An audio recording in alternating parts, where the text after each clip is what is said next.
And we are live. Hello, everybody. Welcome to Always Almost There Live. I'm Ryan. Emil. We're here. It's just the two of us today. The other three guys are busy with work and other life stuff, if you will. But we are here. We are very excited to get going on our post-summer jam check-in or pre-fall jam check-in, if you will. I think we're definitely closer to fall tour than we are summer tour right now. But Neil, how have you been the past couple of weeks? It's been a bit since we did one of these. Yeah, there's no Goose right now. So all I do is listen to a Ray Below every day. That's valid. Yeah, just on repeat all day, every day. Beverly, which I was at. It's actually my kid's first show. And also Westport, which is an amazing show. I can't get enough of either of them. It's the acoustic drip field with Jeff's bow work is just really, really spectacular stuff. Yeah, and I can't get enough Dim Lights, and Goose hasn't played Dim Lights yet, so now I have no choice but to listen to a Ray Below all the time. So seems reasonable. Yeah. Well, I do want to highlight that today's episode of Always Almost There Live is sponsored by Evergio Wellness. Evergio functional mushrooms are here to help right now, whether you are gearing up for a show, going to sleep afterwards, or recovering and restoring the day after. With a wide range of health benefits, Evergio mushrooms help you make the most out of the moment through the ancient healing properties in their highly potent fruiting bodies. The organic certified therapeutic potency and their planet-positive refill system are two of the many standout reasons that Evergio is my choice supplement. Be clear, chill, balanced, energized, protected, focused, and calm in the moment with Evergio mushrooms. Use code STORMSOUND15 for 15% off your order, and it ships anywhere in the US or Canada. Exciting stuff. So, without further ado, are you ready to get into some of our favorite jams of the year? Oh, absolutely. Let's do it. So, Neil and I both have our top 10s here. We are going to count down from 10. Our lists are very similar, but there are some minor differences. So coming in at number 10 for me, I've got the Drive from March 1st in Washington, D.C. Really, really, really love this jam. Lots of, tension and darkness in this one. Peter in the middle of it switches from guitar to vintage vibe to add a little bit of nice textural work. But it's just a really, really phenomenal jam. Neil, what do you have at number 10?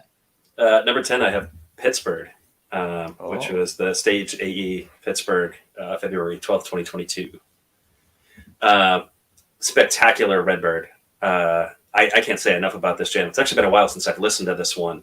But I mean, as far as versions of this song go, I have a ton really high in my list, but this one I think is like kind of head and shoulders above the others. Yeah, for sure. It's without a doubt the GOAT Redbird, I think. Yep.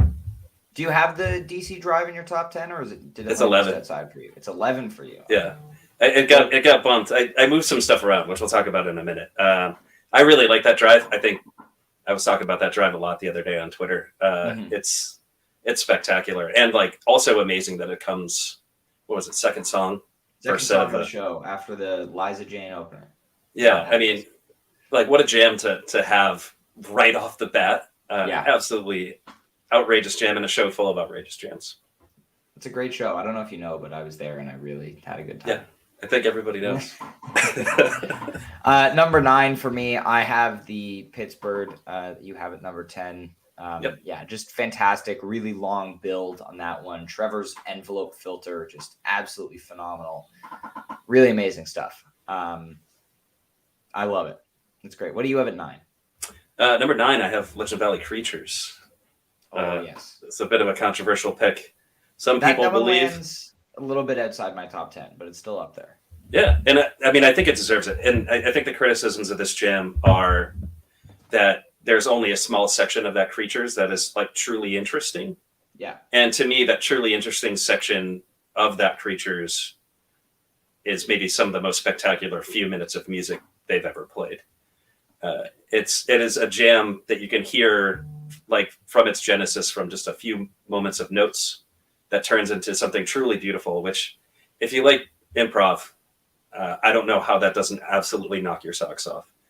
You can actually hear that jam come together piece by piece, and it all starts with just like a little piano lick, and turns into this, this wave of sound, and it's amazing, and it has to be in my top 10. But like, I hear those criticisms that it's maybe not that like much. It's like a whole bunch of creatures we've heard, and then a very small section of what we would consider like good improv. Yeah. Well, sometimes you need to get through that longer segment of the standard jamming to get to the really good stuff, right? Which we see in this case. If you're watching and you would like to share some of your favorite jams in the year or opinions on the jams that we are talking about, please feel free to do so in the chat. We love hearing other people's opinions. Yeah, for sure. Brian's not here to tell us that all of our opinions are wrong, so somebody's got to do it. Exactly.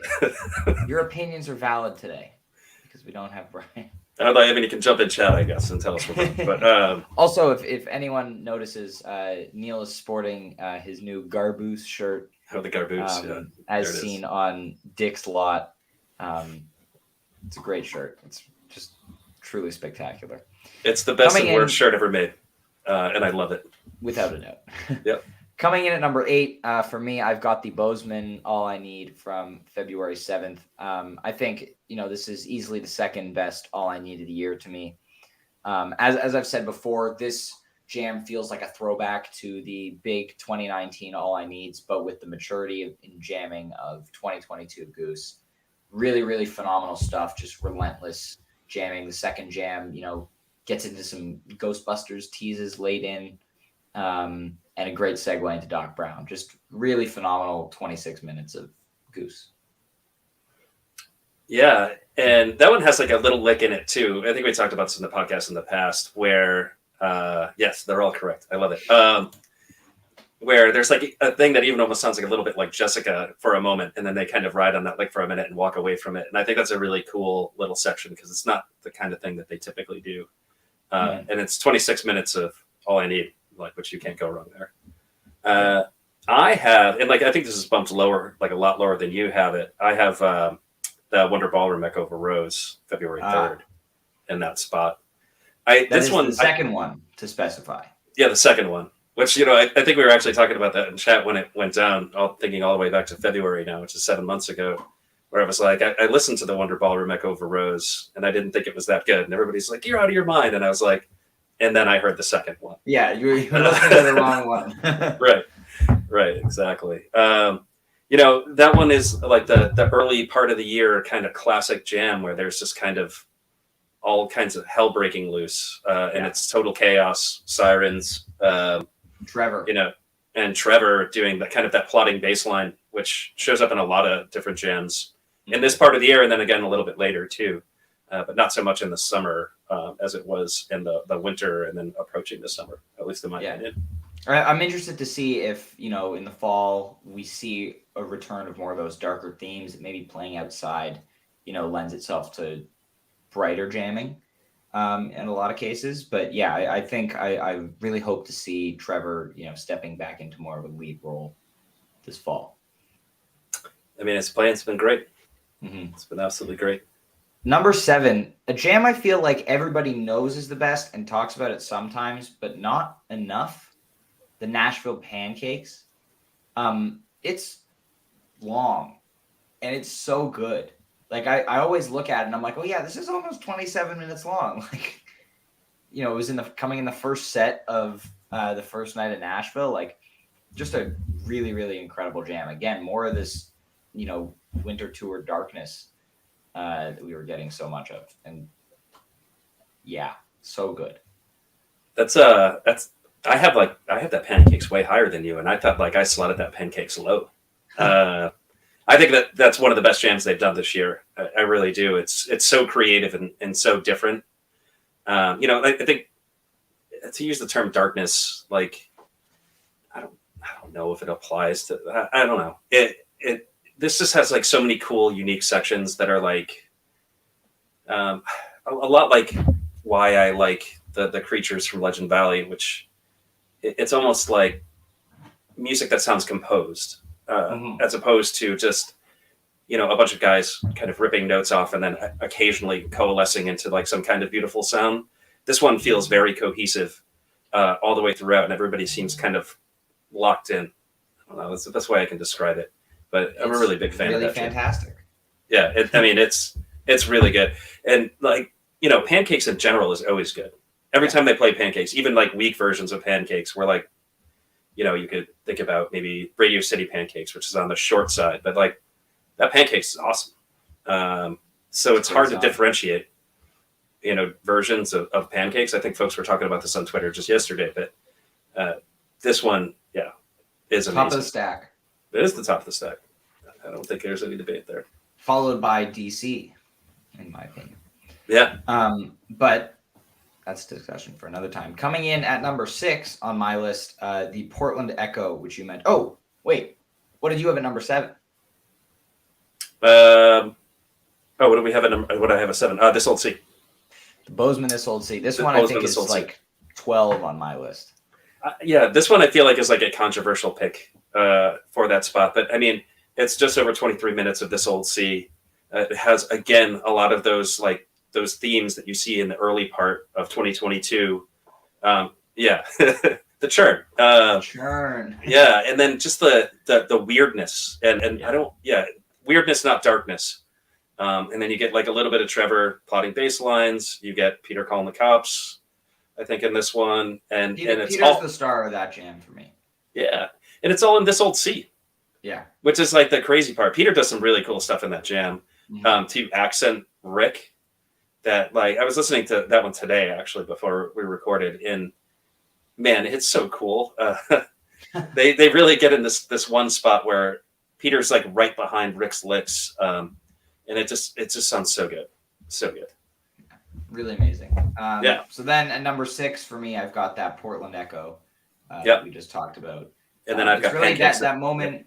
That moment around the 11-minute mark or so when it kind of fades after the initial peak, and then Trevor, keeps the jam going with that like really low bass. That's the moment. It's really good, as we talked about. You said that's where you have the Nashville Pancakes. Yeah, and like that Echo, I don't know. I think that at one point when we were doing our playlist early on, that was my number 1 or number 2 of the year. And I just keep bumping it down just because it is so much in the vein of like that early 2022 sound. And like a lot of those start to sound similar to me that I needed to kind of differentiate and get some stuff maybe with like a little bit more varied of a sound in it. Kind of stacked up early. I get what you mean. I still think it's a really, really impressive example of that 2022 sound though. So it deserves its spot there. Number 5 for me, the Cleveland Rockdale from March 10th. This was a really fun jam to be in attendance for as well. This was a great show. But this Rockdale was amazing. They get into that gorgeous Bliss jam in the first part of the jam. And then as it's kind of fading, Peter keeps it going with that marimba sound and goes into this like driving groove. It's just really, really unique. Not a theme that we see often at all. And then a great finish into Rockdale at the end, didn't feel forced at all. It was just fantastic. So, I love this. I feel like, maybe it could be higher, but I like it at number 5. I think it fits in this. Yeah. I mean, it's one of the best jams they played this year. When you're talking about this stuff, it's like kind of funny, like we quibble over like one spot versus another. Yeah. But like top 5 jam in 2022 is one of the greatest jams that Goose has ever played. Period. Correct. Right. Top 10, even arguably, right? They're all up there in the conversation for like one of the best jams that they've ever played. I slot that Rockdale higher. I think I'll just talk about it when we get to it. And I can say why I put it there. What's your number 5? Oh, you're gonna love this. So I have DC Wisteria at number 5. Okay.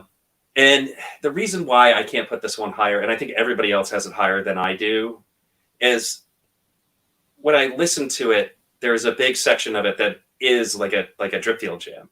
Yeah. And that Dripfield jam does show up later on down the road in a bunch of other kind of jams. And to me, that almost feels like a composed or pre-thought out section and isn't like improv, but it is. I don't know. That's what knocks it down a little bit for me. It. I mean, it's the second best Wisteria they've ever played. So Yeah. I mean, it's an amazing jam, but that's how it gets knocked down like a couple spots, right? Like what I was just saying. It's trivial to say like, oh, I'm bumping it down this much, and it's no like indictment on the quality of the jam or the song. Mm-hmm. Yeah, it's splitting hairs. Like at this point, top 5, it's a very close margin in a lot of cases. And yeah, I have this Wisteria at number 4. It was my number 1 for a while, and then eventually I caved to your shaming, and I came around on. There's only one true winner of the Wisteria contest. Yeah, but this is my favorite jam that I've ever been in attendance for. In my current 7 Goose shows. Absolutely blew my mind that night, as everybody knows. As given that there was no webcast that night, and you guys getting texts from me like, "This is the best jam of the year," like this show is insane. Like, you didn't believe me. Well, I mean, you could understand our skepticism. Of course, makes sense. My first non-Goosemas show, like, there's going to be a fair amount of attendance bias. I think there still is, but this jam's amazing. I love it. Dripfield section just, I think, adds to it. I don't think it was predetermined or composed at all. I think that's just a theme that they stumbled on and just rolled with it, and then took it, into that amazing ending section where Rick's just ripping it up. Like, it's an amazing jam. What do you have at number 4? Number 4, I have Legend Valley All I Need, which I was in attendance for, and surprised you have it so low. And maybe this is like a little bit of like attendance bias kind of, but like I do think the 3 jams that I have above this are like objectively better in my opinion, just because they have, I don't know, something that grabs me more than this one. This All I Need is enormous, right? And then there's a big chunk of this jam that actually isn't this jam. It's just a jam on Nice and White Satin, right? And then somehow gets like sucked into this jam and called like the second section of This All I Need. So like that kind of part bumps it down a little bit for me. I mean, it's all spectacular. I mean, I was awestruck when I was there. It absolutely blew my mind. And Daniel, who's not with us today, but he was there right next to me during all of that, and we were losing it. It was just absolutely nuts. Yeah, that first jam is insane. Yep. I mean, that's what it's all about. Yeah. Yeah, I have that at number 3. As you said, incredible. The dark theme, the evil theme that they hit on in the first jam reminds me of the San Francisco Wisteria, which obviously we'll talk about when we get there. Yeah. Similar kind of theme, but just absolutely incredible. They hit the peak. Obviously, it's a different vibe than the San Francisco Wisteria because Peter is on keys instead of guitar. But yeah, like it's 35 minutes of absolutely top tier Goose. Really incredible. Yeah, and like this special kind of darkness that shows up in This All I Need shows up in the DC Drive also. It's going to show up in a jam we're going to talk about in just a second. 2 of the jams we're about to talk about. And it just seems like it's a theme that they hit on, and that section crushes every time they play it. So it's pretty cool. Yeah, and then you've got the Cleveland Rockdale at number 3, correct? I have Cleveland Rockdale at number 3. I think this one being alongside my number 2 makes sense. It's a multi-section jam. I think it's got that bliss component, and then it's got a little bit of chaos. It has Peter doing that. You called it marimba vibe. I was like calling it vibraphone for a while, but I think either one is correct. Is that correct? All right. Well, no, I'm asking your opinion because I have no idea what I'm talking about when it comes to that stuff. That part's cool. It's probably the one thing that sticks out most in your mind when you listen to this jam. Mm-hmm. Like it's like the I forget about how good the first Bliss jam is. Well, right. I mean, that's what I was about to say. It's like that one little section is the one you remember, but actually the true best parts of that come before and after, in my opinion. Mm-hmm. And it's one that I go back to and listen to a bunch. It's killer. It's such a good jam, and it has that variation that makes it interesting to kind of return to and listen to a bunch over and over. Unlike, let's say like the Portland Echo, which maybe I'm not going back to a whole ton because, parts of it are challenging. So Interesting. All right, and then our top two, Yep. we agree on here. Starting with number 2, the Rally Madhavan from June 15th. Oh man, yeah, just what a monster, what a monster of a jam that is. Blows me away every time I listen to it. The way they get to that Evil Machine jam in the middle, and then the way they transition. Peter hits the keys, they transition into that Bliss jam at the end, and then come back around and finish strong. It's the GOAT. We knew it right when they played it, and it's held up incredibly over the last few months. Yeah. Brian and I, especially, and you have talked about this a lot, about this being kind of the, like a new path for them, this Bliss, like this Chaos and Bliss, and juxtaposing these two kind of very unique jamming styles in the same jams or in the same songs. And, this is the perfect example of it. The Bliss jam is amazing. And the darkness, edgy, like grimy jam is also amazing.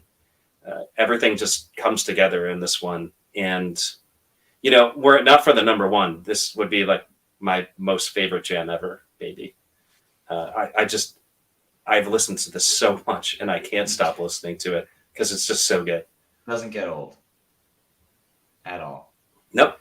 And then number 1, to the surprise of no one, the San Francisco Wisteria from January 30th. Sometimes I think like maybe we're rating this too high.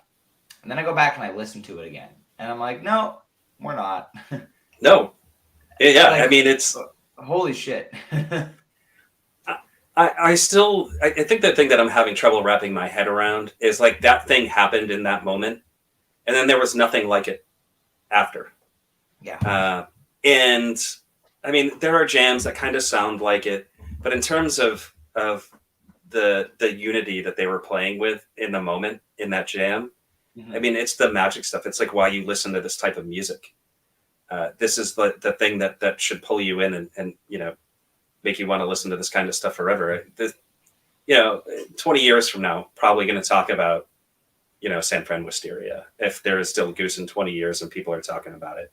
Yeah. It's that good of a jam, and it's going to stand up for a very, very long time. I don't think there's like any point that you're going to go back and like say, oh yeah, like remember that? Like I can't believe we thought that jam was good. This one's going to be one that like kind of stays up there, and it's going to be, to some degree or another, a yardstick that other jams are measured against for a really long time.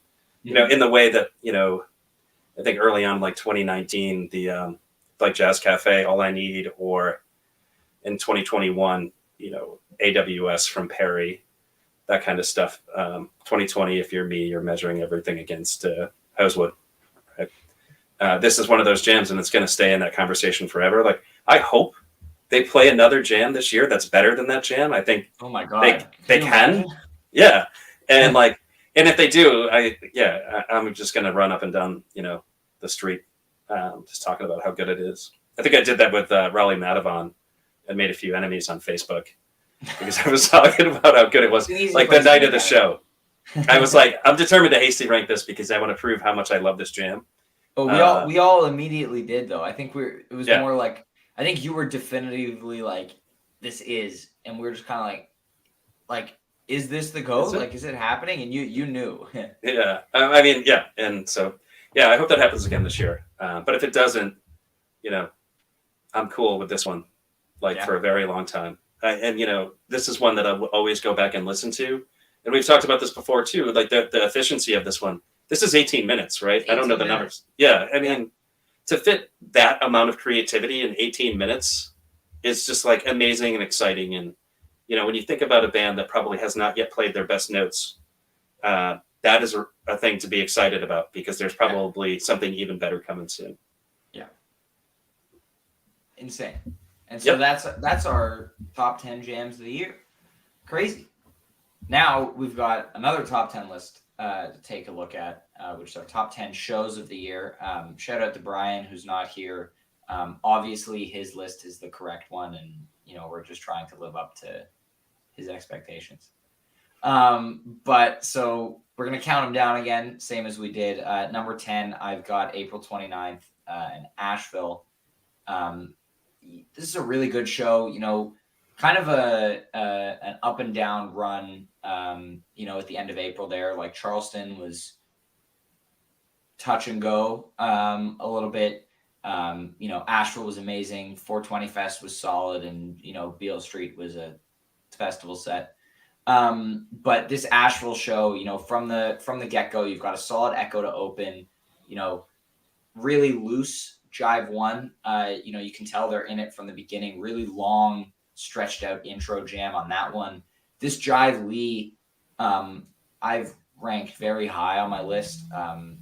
I had it at I think 20 or 30 something. Should be there. Jam of the Year list. Yep. It's amazing. Peter's synth playing really in this whole show. The whole show. This Jive Lee, they barely even play the riff to start Jive Lee, and they're in the jam. It's very low key, and it's just really, really interesting stuff happening there.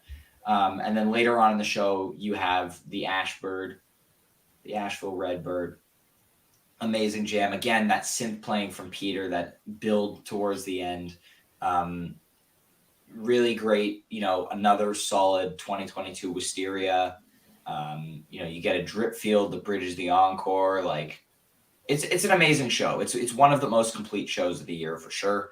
I think that the highs don't reach, the highs of the ones that I have higher on the list. It's interesting. I think, most of the stuff on my top 10 list has at least one jam in the top 10. This one doesn't, but it's still a really incredible show that should not be overlooked. What do you have at 10? Yeah. So, you know what? When we were talking about doing show rankings, show rankings not my thing. Right. So, in honor of Brian, I'm just going to go through his list because I mostly agree with it, except I want to talk about the parts where I disagree. Perfect. I love disagreeing with Brian. I would like to think that Asheville actually is a top 10 show personally. Mm-hmm. And if I were to rank it anywhere, it would either be 10 or 11. But then that means you have to kind of move some other shows around, and we'll get to those in a minute. But yeah, that Asheville show is a spectacular show. I really wanted to go to that one. I think that was after a pretty long drought of Goose that we could go see here on the East Coast. Yeah, it was 6 weeks off after winter tour where, we had pretty much 6 weeks of consistent touring from them. Yep. And it was outside. And it was the end of winter, and boy, would that have been a fun show to go to. My brother got in his car and drove it's 14 hours to go to that show. And he was texting me, and he's like, I don't know if it's going to be a good show. We'll see. And then of course that all happened, and it was totally worth the drive. The 20 some odd hours of driving that he did for it. But I'm with you, man. That Jive Lee is really, really good in that show. The Madavon in that show is really good. Yeah. Yes. Peter plays keys for the whole Madavon jam, which is, a really unique vibe. Yeah, and a lot of people left that show and they were really excited about that Madavon. I think, it's kind of cooled off a little bit. But it's still a very good one. It's worth listening to. It's not anywhere on my top 64, but it's a great jam. Yeah. And what else is great in that show? Writing a Novel, which I think is one of their best covers in terms of just being a tune to sing. They absolutely crush it every time they do it. I think this particular one has a little extra sauce in the solo, if I remember correctly. And then they covered Sinnerman, which is, I think, the last time they did that, which is, crazy. Yeah, that sounds right. So my actual 10, though, if we're going to go off a Jive's list, is Raleigh. So that I have at number 9, yeah. Yeah, and so, we can kind of talk about those at the same time. It leads off with Hunger Site, which, that's a hell of a show opener. And then Inside Out, which I don't necessarily love Spoon, but I love Goose's covers of Spoon. And this one is pretty great. Butterflies, which I think is a tune that has a lot of promise. We talked about that a ton. With Turbulence, which has a lot of promise as well. And, Silver Rising is awesome anytime they play it. the Madavon, right? As we just talked about, yes. Yeah. The Yep. Madavon. The Madavon. Second set, like with a Bob Don and an arrow, Redbird, which is always amazing no matter what. That drive actually very, very good in that Raleigh show. Oh my God, it's incredible. And this was the first one, they've done it, I guess, 3 times this summer where they kind of, leave the song unfinished. Rick has that short solo before the pre-jam bridge, if you will. And in this version, they just take it out from that solo, never, finish the song how we're used to. And so, they're jamming out a different part of the song, which is interesting. But yeah, that drive is really fantastic. Somewhere around the upper middle of my list. But yeah, this is a really incredible show. As we mentioned, the Madavon. The Madavon. The High Madavon. energy, and yeah, that as you mentioned, that Turbulence and Butterflies pairing in the first set, always a win. Yep. Always Until they jam up Butterflies for 20 minutes, I'm going to keep saying they should jam it up for 20 minutes. So my short list of tunes, I need a 20-minute jam of that and Lead the Way. Yeah, 100%. Yep. Moving on from there, number 8, we've got Bozeman for me. This show is like really close to a perfect Goose show, I think. First set's got jams in Walcott and, the huge All I Need that we talked about earlier. Different arrangement of Silver Rising as they were still kind of working through it. Second set, you've got a great Elizabeth Moby pairing to open up. Cross-Eyed Dragonfly, which was, a total audible pick from them. And then This Old Sea that we picked out. Out of my top 10 jams, I think, we both had one show that had 2 jams in our top 10. This one was yours and, DC was mine. But I think also, you had DC Drive just outside your top 10 and I have the Bozeman This Old Sea just outside my top 10. So overall, really strong Pinnacle jams. And so the only thing I would change about this show is probably the encore, but it's incredible. Oh, don't hate on the encore. It's not a bad song for an encore. I think Montana loves Escape. Hey, I caught a Montana Escape, and it was all right. I think at the time I was less high on the song than I am now. I think I forget where we were talking about this, but Noah was like, I saw you in the line for the bathroom during that escape in Montana. The Montana, summer Montana, not the winter Montana. Mm-hmm. But yeah, so where were we? So we're on number 8. Number 8. Wait, did I do my 9? Oh no! Wait, what was your 9? Nashville 2. You have Nashville 2. Okay, that's my bad. I forgot you had Raleigh at 10, not 9. Yeah. I think because I did 2 there. I talked about Nashville being my 11. Right. Yeah. So I mean, I'm sure Nashville's probably in your top 10, isn't it? It is. Yep. Yes. Yeah, I have it slightly higher. I mean, this show's got a lot of stuff to kind of circle back to, but it's that second set. Yeah, I mean, there are a bunch of good Jive Lees this year, a bunch of good ones. But that second set is just bananas. Echo over Rose, Rosewood Heart, Echo over Rose, Arcadia, Redbird, and then, State of the Art, which I will never stop saying is just like one of the best covers that they do, even though I just got done saying that I really like 2 other covers that they do. Yeah, and then, a drip. And then a drip. Yeah, I mean, it's just that second set's just perfect. There's no lows, right? It's just all bangers. Yeah. So. Amazing. Yeah, yep. It's so good. No, I'll talk about it a little bit more when we get to it. And then what do you have at number 8? So this is, again, I'm going off of Brian's rankings here. Controversial pick. I don't know if I agree with this being here, but I did say at the time that I thought this was one of the finest selected set lists that I've seen them do. I think in execution, it didn't really sound as good as maybe it looks on paper, but people have their own criticism of the show, but I'm talking about Red Rocks. Mm-hmm. So Red Rocks at number 8, super high points of that show would be, Hunger Sight, Tumble, Animal. And then of course, the Arrow that started the second set, and then Blood Buzz Ohio. And then this section actually is pretty controversial, right? They do 3 covers basically in no time, right? And 3 covers in 4 songs. I think that actually like rubbed a lot of people the wrong way. And no drip.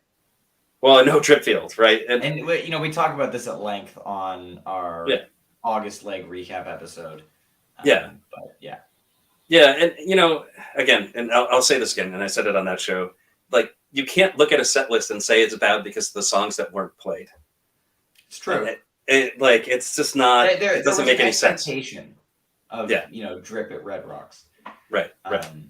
So I get why people are upset about that. Yeah, that show doesn't make my top 10. I think partially because that second set run of those covers. But yeah, it's a really, really great in execution, great Red Rocks debut for the band. And he was there, sometimes attendance bias happens. Yeah. And I'm going to say this again, too.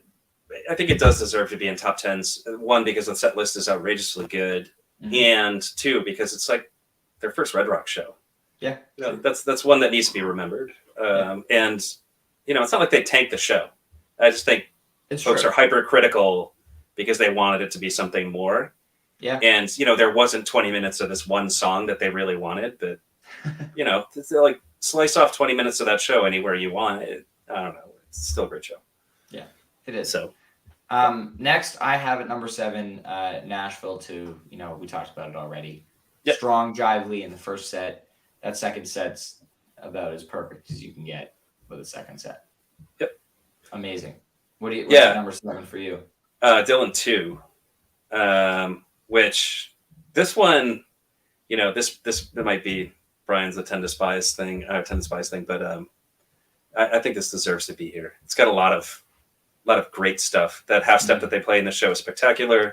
That Born is one of the top 15 jams of the year. The Wisteria Lane is really spectacular. And then you get a whole bunch of just other amazing tunes, right? Mm-hmm. You get a Rockdale, you get a Madavon. They played Switchin'. They didn't open with it, so that knocks it down a few. Would have been the number 1 But the show. organ solo. Yes, that's right. Yeah, the no guitar switching, right? Oh, but it's just all organ. You're the only Goose fan I think who noticed that, or maybe Pete's mom. Hey, people noticed. I was the only one that absolutely lost his shit over it. I think. I guess I don't think about stuff like that in tunes where what instrument is Peter playing in one song versus another. Yeah. So I missed it in the moment. I didn't even notice it until you pointed it out. But any switching is a good switching. I have that one at number 6 actually. That first set to me is like a perfect first set. Yep. It's just so good. The second set, outside of Wisteria, does lack a little bit, I think, but it's still really amazing show. The best of the 3 Colorado shows so far this year, I think. That's fair. Yeah. I think that's a fair assessment. I don't think there's any debating that. Yep. Yeah. What do you have at number 6? Bozeman. And Bozeman has got a lot of good stuff.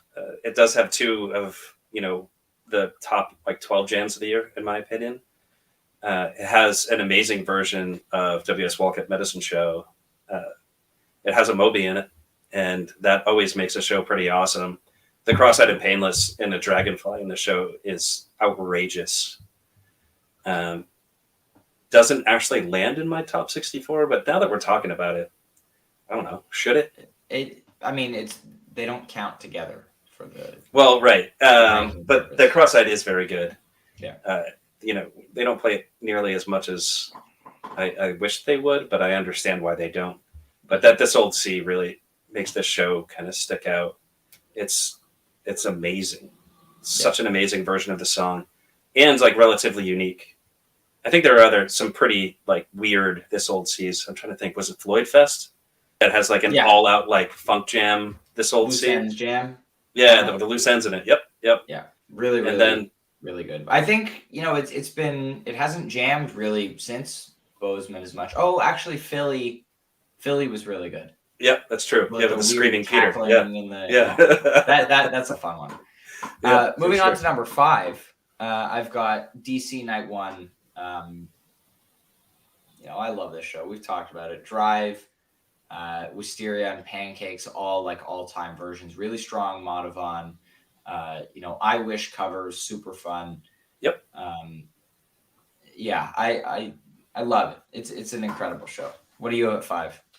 I also have DC 1, and I agree. That needs to be there. Because when you think about what the top 5 shows of the year are, and I think all of the rest are going to be pretty spot on for the two of us, and like I think anybody who listens to a lot of Goose, this is like, if you want to talk about tiers, this is tier 1, and tier 1 begins here with this DC 1. 3 all-time jams in a show. Yeah. And no low points, right? Like, what's your low point in the show? Like the Unfinished Mist. Unfinished Mist. And like, who's going to be pissed about that when you're going to I Wish, which is an incredibly rare cover. Yeah. And a good one, too. The jam in this I Wish is like really good. Yeah. And then Wisteria right after that. Yeah. And then honestly, they picked one of my favorite, post Big Jam landing pad songs, which is Your Ocean. And then from there, they go immediately into a 20-minute Pancakes. Right. And then cool off with the doobie, which is, so good. I mean, another incredible rarity, right? So when they sat down and wrote this set list, they were like, let's play some stuff and like give people a real treat. Yeah. And, you got that I Wish, you got that doobie, and they went out there. They went out there to jam, right? Yeah. Second song. They were blowing off steam post arena show. Right. Yeah, I don't think anybody thought that was going to be the show that it was, which is why nobody believed you when you were saying it was, When I was losing my mind. Yeah, when you were saying it was so good, because it just was, it's the kickoff, and, who really knew what was going to happen. So. Yeah, crazy. From there, I've got at number 4, Cleveland, March 10th. Yep. Another really strong show. You open with a almost 30-minute tumble into writing a novel. You got a Bob Don with in the first set. You've got that Rockdale that we talked about earlier. And then that second set just absolutely flows perfectly. You've got Echo into Mist, which is amazing. That Mist gets, really disco misty. Mm-hmm. And then from there, we get Old Man's Boat, gets really funky, perfectly into Use Me. And then, a huge drip field to end it off. And then, the Billy Strings sit in fake out was fun. Yeah, I got burned on that one. Yeah. that was an amazing show to be at as well. But yeah, just a really strong show overall. Again, no real low points for me. Right. And again, this is the tier 1 of shows, right? So not much separates these 3 shows other than like purely subjective ideas about what you like and don't like. Mm. This one is, if you're like thinking about just like straight up mid-run shows, this one kind of stacks against Philly too. And you talk about what makes those different, right? Mm-hmm. And I think the other ones in the top 4 are kind of set apart for different reasons. But this one, first set is absolutely killer first set. Bookended by 2 incredible jams. That Tumble, amazing. And then that Rockdale, super amazing. Yeah. So that set is absolutely outrageous. And like you said, that second set is so good. The Old Man's Boat, about half of that Old Man's Boat jam is just a journey to get to Use Me. And it's so fun to listen to. Man. Oh man, it's so good. It's so good. Just to have like listen to them find their way into Use Me, and then Use Me is, I don't know, long before I listened to Goose, I loved that jam. Yeah. Or that song, rather. It's great. Number 3. Sorry, did you say you also have that at number 4? Yes, sir. Number 3, and then, of course, go ahead. Number 3, I've got Legend Valley Night 1, June 10th. I think our top 5s are the same. We'll see who has the same number 1. I deviated from Brian a little bit on this, but yeah, I know you do. I think Brian and I have the same top 5, at least. But Legend Valley Night 1, we talked about the Creatures and the All I Need earlier. It's a phenomenal show, just front to back, amazing. You got the debut of Turbulence. Butterflies also, I think, or was that a different show? No, I think that was. No, there's no. It was, yeah. No, that was the first Turbulence. You got that Creatures, amazing half step in the first set. Yep. We've got Dark Horse Dragonfly, the return of Dark Horse's original arrangement. Thank you. Ye old dark horse. Yeah. Yes, and then Jive 2 coming back in the encore for the first time in like 14 shows, which its longest gap, tied for its longest gap since like the beginning of 2019, which doesn't seem like that long ago, but it's a long time ago considering how many times they've played it since. Yeah, that was when we were talking about gaps a lot, right? It was like around then, and like nobody could believe that Jive 2 was on the shelf for that long, which is crazy. And that like, Dark Horse too was like a crazy long time in between versions. Yeah, it was like before when they started playing it, it was like, like there it is. Yeah, right. Yeah, the funny thing is Butterflies, I guess that was Goose's debut of it, but in my mind it's not the first because I actually heard Peter play it Great Blue. With Great Blue, Tuck It. Mm-hmm. And so like I just in my mind I never think of that as the debut. When they started playing it, I was like, oh, I know this song. So I mean, it's a spectacular show. I had such an amazing time at this show. We've talked about that a bunch. I stayed in like a little tiny house behind the stage that I was lucky enough to get. And it was both comfortable and, just quiet enough to actually survive Legend Valley. Yeah. I think I'm getting a little too old to kind of like Gen Pop can for shows like that. But yeah, man, what a show. What a weekend. There are no lows in this show, and the highs are so incredibly high. It's an all-timer. Yeah. Number 2, I've got Radio City Night 2. What can I say about this show that hasn't been said? You got the acoustic set, you got that amazing Redbird, you got the Trey, like right. It's amazing. I feel like I might be overinflating the impact of the Trey sit-in a little bit with the ranking here, but I think it earns this number 2 spot. It's amazing. I think so too. I don't have Radio City at number 2. I actually have Philly at number 2. And we can talk about Radio City as to why. Mm-hmm. So you can talk about like the content of the show and like how long the show is. I know like Brian does that, like when he talks about like how he ranks shows, like, oh, it's so many minutes versus like this show and it's so many minutes. But the content of Radio City, it is a landmark show. Yeah. We might not talk about Philly 2, maybe 3 years from now, but we are going to talk about Radio City for the lifetime of this band, right? It is a turning point. It is a true milestone show for the band. To me, that bumps it all the way up to number 1. I don't even see the argument. I can hear Brian in the back of my head being like, "Wow, what are you doing? Ranking shows for this year based on historical significance." But I mean, this is the outlier. This is the one that you have to do it with because it did change everything. They sold out Radio City Music Hall. They had Trey on, which changed everything. Everything has changed since then, in my opinion. It's all the same music and everything like that, but there's a hell of a lot more attention these days on the band.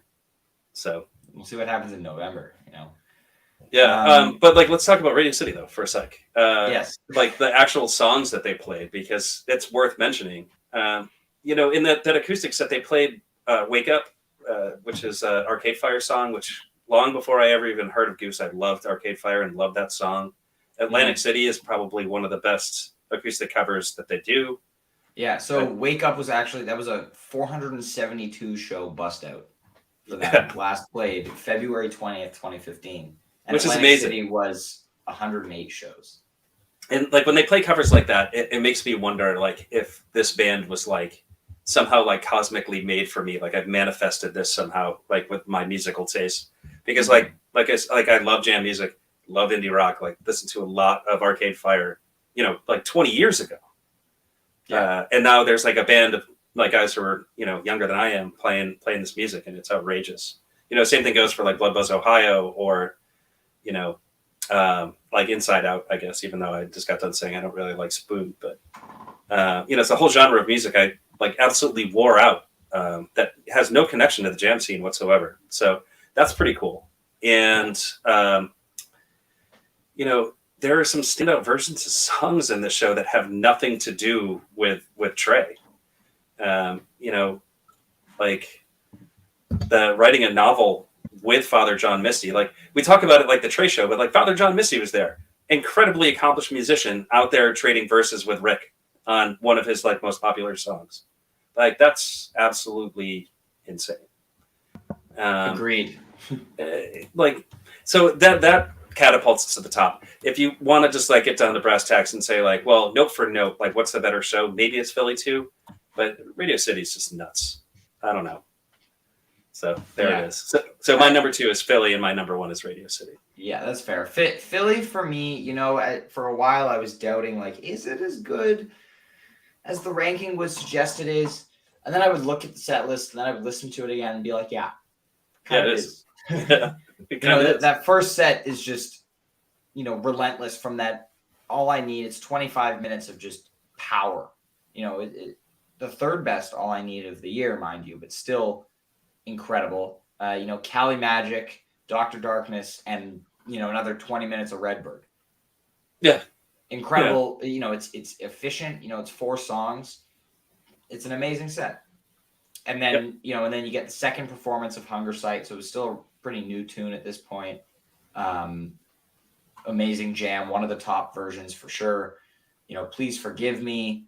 And then you get Arcadia, which is a really solid version, you know, continuing the trend of getting that slow ending in the mix. Fish in the Sea, This Old Sea with that, you know, cackling jam that we were talking about. And then, you know, 25 minutes of Factory Fiction and 20 minutes of Arrow in the encore. Yeah. I don't know. Like this is about as close to a perfectly written set as it's going to get. Right? Like what's your low point in the set? Like what's a drag? You know, Dr. Darkness, I guess. They got to play a slower number. And I really like Dr. Darkness personally. Yeah, same. Or like, you know, it's not all jams, I guess, is my point. Cali Magic and Dr. Darkness, maybe. But it's another one of those bookended sets, like when we were talking about Cleveland. And you think about those amazing sets when you juxtapose those two shows, that All I Need Redbird bookend is outrageous. Yeah. It's so good. And then that second set, killer cover with Please Forgive Me. Fish in the Sea also. Fish in the Sea is an indicator of just a great show. I think they slide it into some of their best shows. And then, you know, Factory Fiction. Folks get psyched about that. I don't think I'm one of those people, but I'll take 25 minutes of Factory Fiction any day. Yeah, it's a really great jam. And that brings us to the close of our top 10 jams and top 10 shows of the year so far. You know, it's unfortunate we couldn't have all 5 of us here today to talk about this stuff, but I'm very much looking forward to doing many live broadcasts over the next few weeks as Goose gets back on tour. As a reminder to anybody who didn't know or maybe forgot, we will be live right here at 3:00 p.m. Eastern, day after every Goose show coming up this fall. So join us. If you are attending a show and you would like to be a guest on Always Almost There Live, please send us a DM on social media or email us at aatgoosepod@gmail.com. We're looking for some amazing people to come on and share their experiences from the shows. We're very excited to get going on these live recaps. I'm excited for Goose to, you know, play some shows again. I don't know about you. Yeah, how many shows you seen? 3. I'm going to Austin for a week, so I'm catching stubs and both ACL sets. Very excited. Are you catching any on this tour? Or not until Taboos. And then I'm going to do 3, possibly 4. Maybe I'll just like ride with you and your family. I'm planning on jump on the car for Taboos right now. And then, of course, Goosemas, right? We're all going to be there. I almost booked my tickets today for Goosemas. I haven't done it yet. My plane tickets. And then, we'll see if I end up in Cincinnati. I don't know. I'd like to. You never know. I'm stoked, though. We've talked about it a bunch. I think it's a lot's going to change after this little tour. Like venues are going to get bigger. I think the idea of like certain types of venues are going to be out the window. Mm-hmm. And it's going to be super fun to see all this. So pretty awesome that you're getting to those ACL shows. Yeah, that's pretty great. I'm excited. That'll be fun. A reminder to everybody, check out Evergio Wellness, today's sponsor, functional mushroom supplements. Really, really incredible stuff. I've been using the Lion's Mane Focus ones for a little while now, and they are awesome. You can order online. They ship anywhere in the US or Canada. If you use code StormSound15 at checkout, you can get 15% off your order. So that's pretty cool. Thank you again, everybody, for tuning in to this episode of Always Almost There Live. We will see you next week right here as tour kicks off. Have a fantastic day. See you next time.